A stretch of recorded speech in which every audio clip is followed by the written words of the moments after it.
Jim is known for his understanding and down-to-earth way of communicating the essentials of relationship selling. Please welcome Jim Cathcart.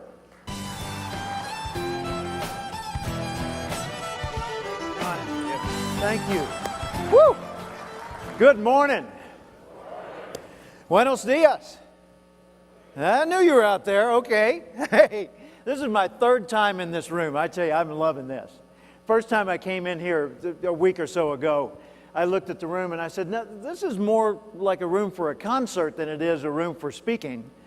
So, blame it all on my roots. I showed up in boots and no? All right, we'll just let Shannon Brown do that part of the thing. How was Shannon Brown, huh? Fantastic. Wow. Wow. Absolutely great and perfect for John Deere, right? Absolutely perfect for John Deere. Well, my topic today is relationship selling, and I want to talk about the skill that kind of goes above that, which is relationship intelligence. Being intelligent about your relationships. Now, this is not just people skills I'm talking about, face-to-face, one-to-one, what do you say, how do you say it?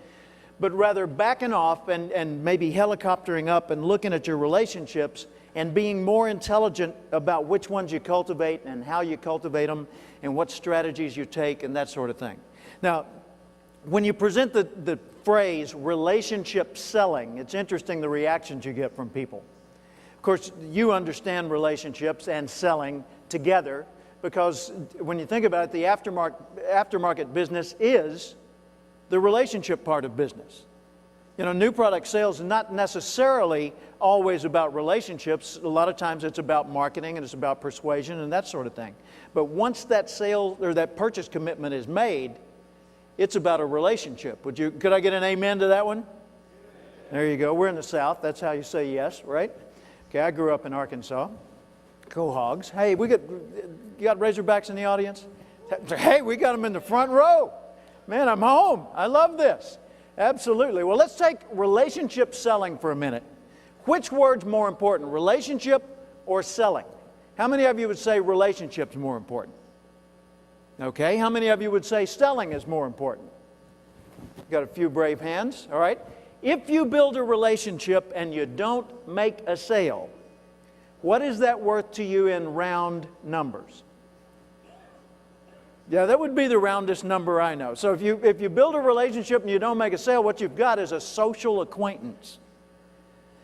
If you make a sale but you don't cultivate a relationship, how hard is the next contact? Yeah, harder than the first contact. So relationship selling is a way of doing business. It's a philosophy. It's not just a simple little phrase. It's a way of looking at, well, actually, when you think of the purpose of business, the people that just take a superficial look at things, they would say, well, the purpose of business is to generate revenue. That's not the case. Because if the purpose of business was to generate revenue, everybody would be crowding into whatever one or two businesses had the highest margin of profit. The purpose of business is to build profitable friendships. Friendships. Business friendships, of course, not just social friendships. But when you think about it, if you don't build a friendship, then every day it's kind of an adversarial situation. You go in there and spar with a bunch of strangers and try and get their money, right? It makes business pretty unpleasant. If you look at it as profitable business friendships, then you realize that a business friendship, if it's going to endure, has got to have profit in it. Otherwise, you can't keep on doing it. You'll have to stop sooner or later. So profitability and friendship, I think, are the two key elements. Now, looking at relationship intelligence, I'm going to walk you through a number of slides here. And by the way, it'll be more slides than you could take notes on if you were trying to scribble them down. So all of these slides will be available to you through Pathways. So you'll be able to get the slides. You don't need to worry about if any of these you wanted to scribble down. You're going to get a copy of them anyway, okay? We got a blank. There it is. That's what I was looking for. Calcoast Machinery. About a week ago, I went out to Oxnard, California, which is near where I live. I live in Thousand Oaks area. And I went to Calcoast Machinery and had a chance to chat with Paul Reuter, who's the store manager there. But when I went out there, I took a little pocket camera that I had and took a little video of the dealership and videoed some of the comments that Paul made while I was there. But I wanted to tell you about what happened when I first got there. When I walked into the dealership, the first person who greeted me was Pat Geegan, and Pat Geegan's the parts manager. And he didn't wait for me to come over to the counter. He came out to me. So I had just walked in the door, and I was kind of, just looking around and kicking tires and soaking up a little culture. And he walked over and he said, "How you doing?" I said, "Hey, good morning." And he said, "You're not from California." I said, "What do you mean?" He said, "You didn't get that accent in California." So he could hear home to my Arkansas friends, right? Back home when we say good morning, it's more like, "Hey, how y'all doing? How your mama and them?"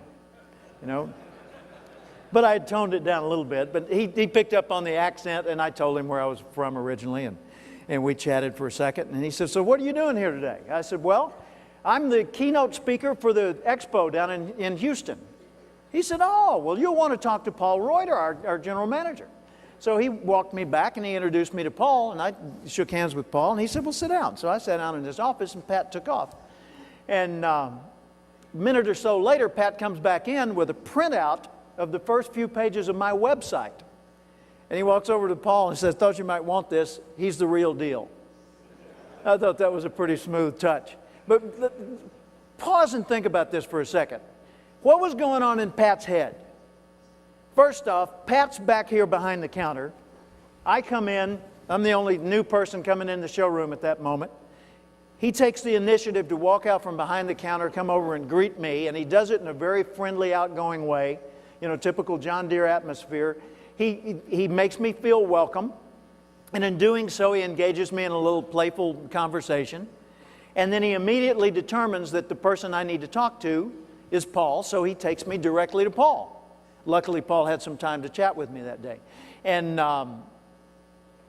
the minute that he disengaged, he said, "Thanks, see ya," and he left the office. The minute he disengaged physically, he didn't disengage intellectually.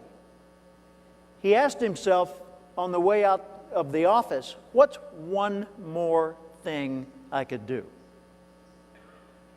One more thing. I'm done, but what's one more thing I could do that would make this just a little bit better?" So he went over to his computer, called up my last name on the website, printed out the first couple of pages, and took it back in there. See, I think all of us could benefit from that kind of thinking. Whenever we're dealing with anybody, just ask ourselves as we walk away, what's one more thing I could do? And maybe it's nothing, but maybe something will come to you. And those little somethings sometimes can be really worth a lot in the kind of bond that it creates with the other person. So I asked Paul, what do you think about the way you run your dealership and the kind of key things that people need to focus on that I can share with the folks in Houston?